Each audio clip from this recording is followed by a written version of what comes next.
How to fix your Discord account. Today guys, I have the solution how to fix and solve this problem. Just watch this video till the end.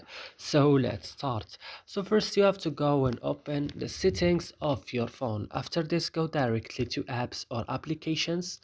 Here you will find all the applications that you have on your phone. So you will search for Discord. Wait. When you found Discord, guys, just open it like this, then go directly to storage. On storage, go to clear data, click OK, and then go back and click on force stop and click OK.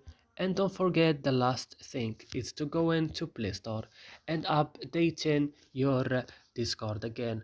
And that's it. I hope this video is helpful for you. Do not forget to like, also to subscribe in our channel. See you in another video.